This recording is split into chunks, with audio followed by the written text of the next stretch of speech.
ओम शांति।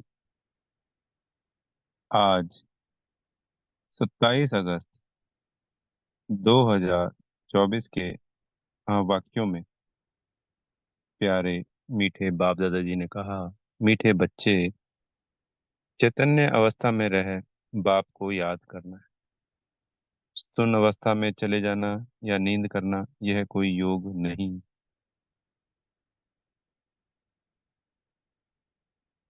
तात्पर्य जागृत अवस्था में, सुप्त अवस्था में नहीं।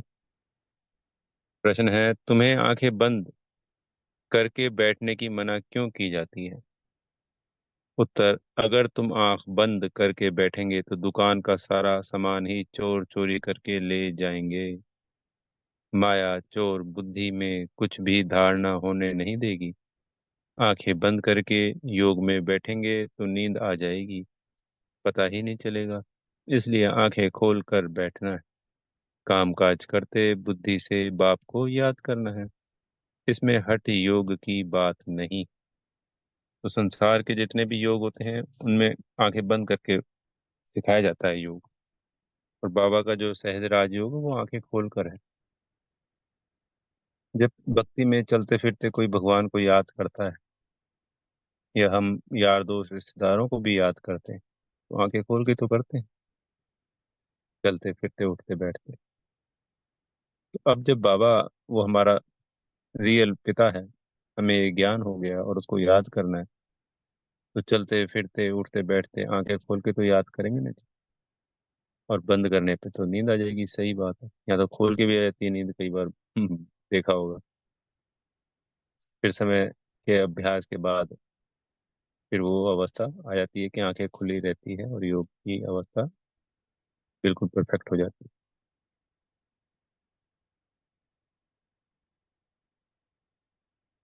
ओम शांति। रूहानी बाप कहते हैं बच्चों को, यह भी बच्चा है ना, यानी ब्रह्मा बाबा। देहधारी सब बच्चे हैं। तो रूहानी बाप आत्माओं को कहते हैं, आत्मा ही मुख्य है। यह तो अच्छी रीति समझो। यहाँ जब सामने बैठते हो तो ऐसे नहीं शरीर से न्यारा हो गुम हो जाना। शरीर से न्यारा हो गुम हो जाना यह कोई याद के यात्रा की अवस्था नहीं है। यहाँ तो सुजाग हो बैठना है। चलते फिरते उठते बैठते अपने को आत्मा समझ बाप को याद करना है। बाप ऐसे नहीं कहते, यहाँ बैठे बेहोश हो जाओ। ऐसे बहुत बैठे बैठे गुम हो जाते हैं।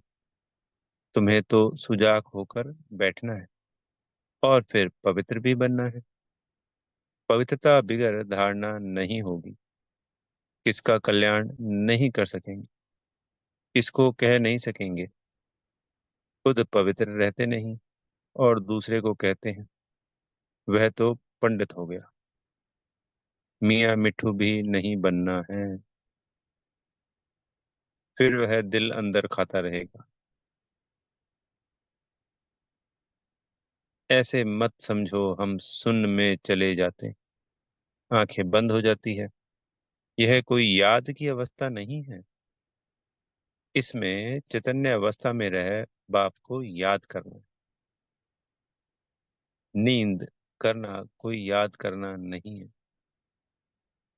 बच्चों को कई पॉइंट्स समझाई जाती है, शास्त्रों में दिखाया गया है। सातवीं भूमिका में चले जाते हैं। उनको दुनिया का पता नहीं पड़ता है। तुमको तो दुनिया का पता है ना। यह अच्छी अच्छी दुनिया है। बाप को कोई जानते नहीं है। अगर बाप को जानते तो सृष्टि चक्र को भी जान जाए।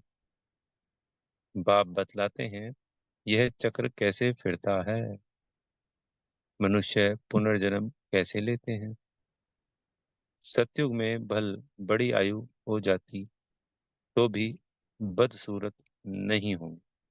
यानी बुढ़ापे की जो झुर्रियां हैं, दांत टूटना, बाल सफेद होना, आंखें कमजोर होना, ये कोई निशानी नहीं होती वहां पे। जो अवस्था युवा अवस्था होती है, ठीक है, उम्र बढ़ गई है पर शरीर वैसा ही रहता है।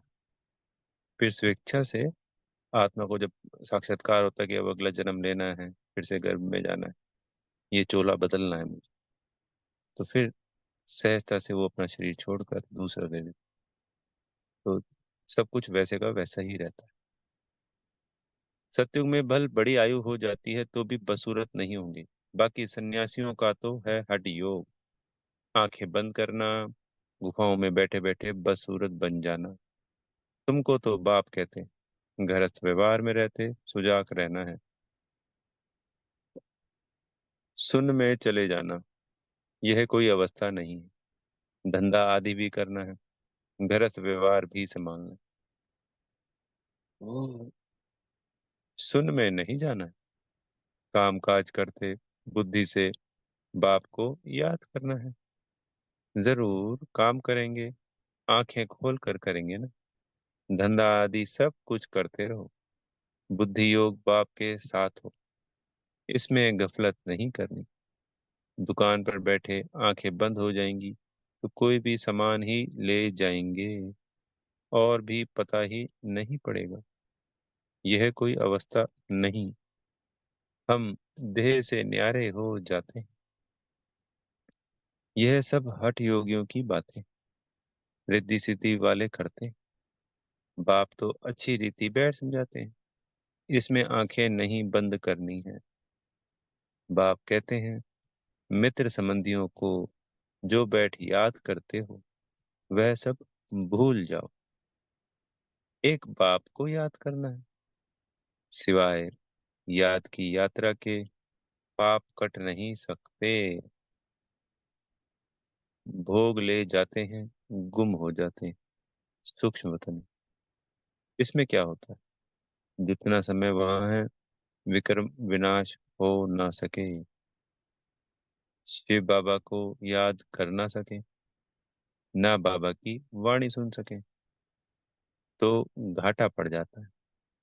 परंतु यह ड्रामा में नूंद है, इसलिए जाते हैं, फिर आकर मुरली सुनते हैं। इसलिए बाबा कहते हैं, जाओ फौरन आओ, बैठो नहीं। खेल पाल करना बाबा ने बंद कर दिया है। यह भी घूमना फिरना रुलना हुआ न। भक्ति मार्ग में रुलना पीटना बहुत होता है, क्योंकि अंधियारा मार्ग है ना। मीरा ध्यान में बैंकुट में चली जाती थी, वह योग व पढ़ाई थोड़ी ही थी। क्या उसने सदगति को पाया, स्वर्ग जाने लायक बनी, जन जन्मांतर के पाप कटे? बिल्कुल नहीं। जन जन्मांतर के पाप तो बाप की याद से ही कटते हैं। बाकी साक्षात्कार आदि से कोई फायदा नहीं है। यह तो सिर्फ भक्ति, ना याद है ना ज्ञान है। भक्ति मार्ग में यह सिखलाने वाला कोई होता ही नहीं, तो सदगति को भी पाते नहीं। भल कितना भी साक्षात्कार हो, शुरू में तो बच्चियां आपे ही चली जाती थी, मम्मा बाबा थोड़ी ही जाते थे। यह तो शुरू में बाबा को सिर्फ स्थापना और विनाश का साक्षात्कार हुआ, यानी ब्रह्मा बाबा को सिर्फ साक्षात्कार हुआ। जैसे ध्यान में जाना, ये करना, ये नहीं करते थे। और मम्मा को तो कोई साक्षात्कार भी नहीं हुआ। पीछे तो कुछ नहीं हुआ, हम किसको भी बेचते नहीं हैं। हाँ, बिठाकर कह देते, बाबा इनकी रस्सी खींचो। वह भी ड्रामा में होगा तो रस्सी खींचेंगे, नहीं तो नहीं। तभी आत्माएं नहीं जाती थी दादियों में भी। कोई इक्का दुक्का, मान लो आज 300 बच्चे थे तो 4 5 10 बच्चे चले जाते थे बस, या 20 चले जाते होंगे। ऐसा नहीं कि 300 के 300 बच्चे ही सूक्ष्म तन में जा रहे हैं, सबको साक्षात्कार हो रहा है। शुरुआत में अगर साक्षात्कार नहीं कराते तो कैसे निश्चय बैठता, बाबा है, परमात्मा आया है, ऐसे विनाश होना है, ऐसे सत्य की दुनिया आनी है। तो वो बस साक्षात्कार शुरुआत में हुआ, भट्टी बन गई और फिर बंद हो गया। बाबा कहते हैं बिल्कुल अंत में वैसा होगा। साक्षात्कार तो ढेर होते हैं। जैसे शुरू में बहुत साक्षात्कार करते थे, पिछाड़ी में भी बहुत साक्षात्कार करेंगे। मिर्वा मौत, मलुक का शिकार, इतने ढेर मनुष्य हैं, वह सब शरीर छोड़ देंगे। शरीर सहित कोई सतयुग में वह शांति धाम में नहीं जाएंगे। कितने ढेर मनुष्य हैं, सब विनाश को प्राप्त करेंगे। बाकी एक आदि सनातन देवी देवता धर्म की स्थापना हो रही है ब्रह्मा द्वारा। तुम बच्चियां गांव गांव में जाकर कितनी सर्विस करती हो, यही कहती हो कि अपने को आत्मा समझ, बाप को याद कर। सन्यासी तो राजयोग सिखलाना जानते नहीं। बाप बिगर राजयोग सिखलावे कौन। तुम बच्चों को बाप अभी राजयोग सिखला रहे हैं, फिर राजाई मिल जाती। तुम अपार सुखों में रहते हो, वहां तो फिर याद करने की दरकार ही नहीं। रिंचक भी दुख नहीं होता, आयु भी बड़ी, काया भी निरोगी होती। यहाँ कितने दुख है, ऐसे तो नहीं। बाप ने दुख के लिए खेल रचा है। यह तो खेल सुख दुख हार जीत का आदि अनादि है। इन सब बातों को सन्यासी जानते ही नहीं, तो समझा कैसे सकते हैं? वह तो भक्ति मार्ग के शास्त्र आदि पढ़ने वाले हैं। तुमको कहा जाता है अपने को आत्मा समझ, बाप को याद कर। वह सन्यासी फिर आत्मा समझ ब्रह्म को याद करते हैं, ब्रह्म को परमात्मा समझते हैं।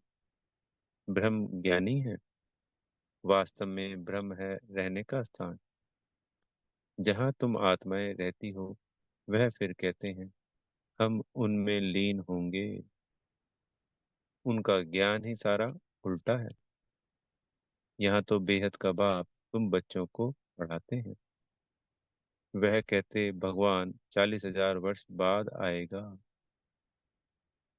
इसको कहा जाता है अज्ञान अंधियारा। बाप कहते हैं नई दुनिया की स्थापना और पुरानी दुनिया का विनाश करने वाला तो मैं हूँ। मैं स्थापना कर रहा, विनाश भी सामने खड़ा है। अब जल्दी करो, पावन बनो, तभी पावन दुनिया में जाएंगे। यह तो पुरानी तमो प्रधान दुनिया है, लक्ष्मी नारायण का राज्य थोड़ी ही है। इनका राज्य नई दुनिया में था, अब नहीं है। यह पुनर्जन्म लेते आए हैं।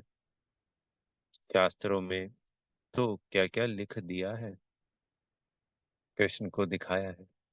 अर्जुन के घोड़े गाड़ी में बैठा है। ऐसे नहीं कि अर्जुन के अंदर कृष्ण बैठा है। कृष्ण तो देहधारी था ना, ना कोई लड़ाई आदि की बात है। उन्होंने तो पांडवों और कौरवों का लश्कर अलग अलग कर दिया है। यहाँ तो वह बात नहीं। यह भक्ति मार्ग के अथाह शास्त्र। सतयुग में यह होते नहीं। वहां तो ज्ञान की प्रारब्ध राजधानी है, वहां सुख ही सुख है। बाप नई दुनिया स्थापन करते हैं, तो जरूर नई दुनिया में सुख होगा ना। बाप कभी पुराना मकान बनाते हैं क्या? तो कोई भी चीज जब बनाई जाती है तो ऑटोमेटिकली नई ही बनती है। कोई किसी चीज को पुराने तो पैदा ही नहीं कर सकता, बना ही नहीं सकता। तो अगर दुनिया पुरानी हो गई तो कभी नई भी होगी। बाप तो नया मकान बनाते हैं। उस दुनिया को ही सतो प्रधान दुनिया कहा जाता है। अभी तो सब तमो प्रधान अपवित्र है, प्राय रावण राज्य में बैठे हैं। राम तो कहा जाता है शिव बाबा को। राम राम कह राम नाम का दान देते हैं। अब कहाँ राम, कहाँ शिव बाबा। अब शिव बाबा तुम बच्चों को कहते हैं माँ में कम याद करो, जहां से आए हो वहां ही फिर जाना है। जब तक बाप को याद कर पवित्र नहीं बनेंगे, तो वापस भी जा नहीं सकेंगे। तुम्हारे में भी कोई विरले हैं जो अच्छी रीति बाप को याद करते। मुख से तो कहने की बात ही नहीं। भक्ति में राम राम मुख से कहते हैं। कोई नहीं कहेंगे तो समझेंगे यह नास्तिक। कितना आवाज करके गाते हैं। जितना झाड़ बड़ा होता है उतनी भक्ति की सामग्री बड़ी होती जाती। बीज कितना छोटा होता है। तुमको कोई चीज नहीं, कोई आवाज नहीं, सिर्फ कहते हैं अपने को आत्मा समझ मुझे याद करो। मुख से कहना भी नहीं। लौकिक बाप को भी बच्चे बुद्धि से याद करते। बाबा बाबा बैठकर कहते थोड़ी हैं। तुम अभी जानते हो आत्माओं का बाप कौन है। आत्माएं तो सब भाई भाई हैं। आत्मा को और कोई नाम नहीं। बाकी शरीर का नाम बदलता है। आत्मा तो आत्मा ही है। वह भी परमात्मा। उनका नाम ही है शिव। उनको अपना शरीर है नहीं। बाप कहते हैं मुझे भी अगर शरीर होता तो पुनर्जन्म में आना पड़ता। तुमको फिर सदगति कौन देते। ये बहुत गहरी बात है। अगर बाबा भी मनुष्य योनि में आ जाते तो फिर सारा संसार ही ऐसी कैसे चलता। कौन सदगति में लाता। तो बाबा या हम सब उदाहरण देते हैं आपस में। ये एक जगह पे 10 लोग हैं या 11 लोग हैं। 10 को कुर्सी से बांध दिया तो उनको खोलने वाला एक होना चाहिए ना। अगर 11 के 11 बंध जाएं तो कोई खोलने वाला तो होगा ही नहीं। फिर तो खेल खत्म। फिर तुमको सदगति कौन देते। भक्ति मार्ग में मुझे याद करते हैं अनेक चित्र। अभी तुम नरकवासी से स्वर्गवासी बनते हो ना। जन्म तो नरक में लिया है। मरेंगे स्वर्ग के लिए। यहाँ तुम आए ही हो स्वर्ग में जाने के लिए। जैसे कोई ब्रिज आदि बनाते हैं तो पहले फाउंडेशन सेरेमनी कर लेते हैं। फिर ब्रिज बनती रहती है। स्वर्ग की स्थापना का उद्घाटन यानी फाउंडेशन सेरेमनी बाप ने कर लिया है। अब तैयारी होती रहती है। मकान बनने में टाइम लगता है क्या। गवर्नमेंट करने पे आए तो 1 मास में मकान खड़ा कर ले। विलायत में तो मकान तैयार मिलते हैं। स्वर्ग में तो बहुत विशाल बुद्धि सदो प्रधान होते हैं। साइंस की बुद्धि तीखी होती है। झट बनाते जाएंगे। मकानों में जड़ित भी लगती जाएगी। आजकल इमिटेशन देखो कितना जल्दी बनाते रहते हैं। वह तो फिर रियल से भी जास्ती चमकता है। और आजकल की मशीनरी से झट बना लेते हैं। वहां मकान बनने में देरी नहीं लगती। सफाई आदि होने में टाइम लगता है। ऐसे नहीं कि सोने की द्वारिका समुद्र से निकल आएगी। तो बाप कहते हैं खाओ पियो भल। सिर्फ बाप को याद करो तो विक्रम विनाश हो। और कोई उपाय नहीं। जन जन्मांतर यह गंगा स्नान आदि करते आए हो परंतु कोई भी मुक्ति जीवन मुक्ति को तो पाते ही नहीं। यहाँ तो बाप पावन बनने की युक्ति बताते हैं। बाप कहते हैं मैं ही पतित पावन हूँ। तुमने बुलाया है हे पतित पावन बाबा आओ। आकर हमको पावन बनाओ। ड्रामा पूरा हुआ तो फिर सब एक्टर्स स्टेज पर होने चाहिए। क्रिएटर भी होना चाहिए। सब खड़े हो जाते हैं ना। ऐसे भी यह भी ऐसे है। सभी आत्माएं आ जाएंगी। फिर वापस जाना होगा। अभी तुम तैयार नहीं हुए हो। कर्मातीत अवस्था ही नहीं हुई है तो विनाश कैसे होगा। बाप आते ही हैं तुमको नई दुनिया के लिए पढ़ाने। वहां काल होता ही नहीं, तुम काल पर जीत पाते हो। कौन जीत पहनाते हैं? कालों का काल। वह कितनों को साथ ले जाते हैं, तुम खुशी से जाते हो। अब बाप आए हैं सबका दुख दूर करने, इसलिए उनकी महिमा गाते हैं। गॉड फादर लिबरेट करो दुख से, शांति धाम सुख धाम में ले चलो। परंतु यह तो मनुष्यों को पता ही नहीं कि अभी बाप स्वर्ग की रचना रच रहे हैं। तुम स्वर्ग में जाएंगे, वहां झाड़ बहुत छोटा होगा, फिर वृद्धि को पाएगा। अभी और सब धर्म है, वह एक धर्म है नहीं। नाम रूप रजाई आदि बदल जाती है। पहले डबल ताज, फिर सिंगल ताज वाले होते हैं। तो डबल ताज में एक तो रतन जड़ित ताज हो गया, एक पवित्रता का हो गया, ये हो गया सतयुग और त्रेता में। और द्वापर कलयुग के हो गए सिंगल ताज वाले। सोमनाथ का मंदिर बनाया है, कितना धन था। सबसे बड़ा मंदिर एक है, जिसको लूट कर ले गए। बाप कहते हैं तुम पद्मा पदम भाग्यशाली बनते हो। कदम कदम पर बाप को याद करते रहो तो पदम इकट्ठे होंगे। इतनी कमाई बाप को याद करने से होती है। फिर ऐसे बाप को याद करना तुम भूलते क्यों हो? तो इसमें सोचने वाली बात है। ये द्वापर के लगभग 500 वर्ष बीतने के बाद सोमनाथ मंदिर बनता है। राजा विक्रमादित्य, जो कि ब्रह्मा बाबा की आत्मा है, वह बनाते हैं। तो उस वक्त कितना अकिचार धन था जो मंदिर में लगा दिया, जिसको इतना लूट के लेके गए। 17 बार कहते हैं गजनबी ने उसको लूटा।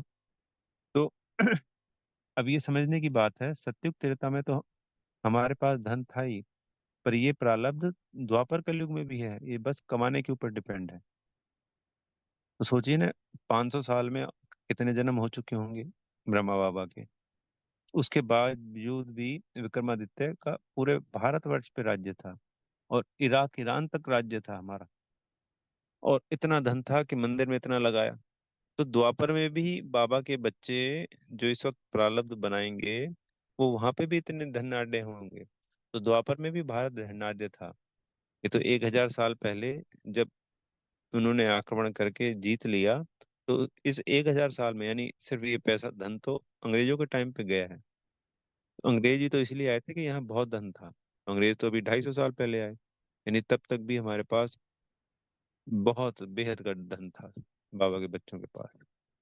तो ये समझने की बात है। तो खाली सत्युग त्रेता के लिए बाबा इसलिए कहते हैं हमेशा सत्युग त्रेता, क्योंकि किसी चीज की जब नंबर वन क्वालिटी होती है तो उसी की बात की जाती है। द्वापर और कलयुग की बात क्यों करेंगे, वो हमारी दुनिया ही नहीं है।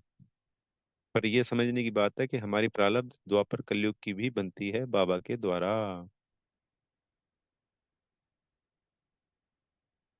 जितना बाप को याद करेंगे, सर्विस करेंगे, उतना उच्च पद पाएंगे। अच्छे अच्छे बच्चे चलते चलते गिर पड़ते हैं, काला मुंह किया तो कमाई चट हो जाती है। जबरदस्त लॉटरी गवा देते हैं। अच्छा मीठे मीठे सिकी लदे बच्चों प्रति माता पिता बाप दादा का याद प्यार और गुड मॉर्निंग। रूहानी बाप की रूहानी बच्चों को नमस्ते। हम रूहानी बच्चों की प्यारे मीठे रूहानी बाप दादा जी को याद प्यार गुड मॉर्निंग और नमस्ते। धारणा के लिए मुख्य सार में पहला पॉइंट, गृहस्थ व्यवहार संभालते हुए बुद्धि योग बाप के साथ रखना है, गफलत नहीं करनी है। पवित्रता की धारणा से अपना और सर्व का कल्याण करना है। दूसरा पॉइंट, याद की यात्रा और पढ़ाई में ही कमाई है। ध्यान दीदार तो घूमना है, इसलिए उससे कोई फायदा नहीं। जितना हो सके सुजाग हो, बाप को याद कर अपने विकर्म विनाश करने हैं। सदगुरु जी से वरदान मिल रहा है, श्रेष्ठ स्मृति द्वारा श्रेष्ठ स्थिति और श्रेष्ठ वायुमंडल बनाने वाले सर्व के सहयोगी भव। योग का अर्थ है श्रेष्ठ स्मृति में रहना। मैं श्रेष्ठ आत्मा, श्रेष्ठ बाप की संतान हूँ। जब ऐसी स्मृति रहती है तो स्थिति श्रेष्ठ हो जाती है। श्रेष्ठ स्थिति से श्रेष्ठ वायुमंडल स्वतः बनता है, जो अनेक आत्माओं को अपनी ओर आकर्षित करता है। जहाँ भी आप आत्माएं योग में रहकर कर्म करती हो, वहाँ का वातावरण, वायुमंडल औरों को भी सहयोग देता है। ऐसी सहयोगी आत्माएं बाप को और विश्व को प्रिय हो जाती हैं। स्लोगन है, अचल स्थिति के आसन पर बैठने से ही राज्य का सिंहासन मिलेगा। अच्छा। ओम शांति। बेहद का धन्यवाद मेरे प्यारे मीठे बाप दादाजी का।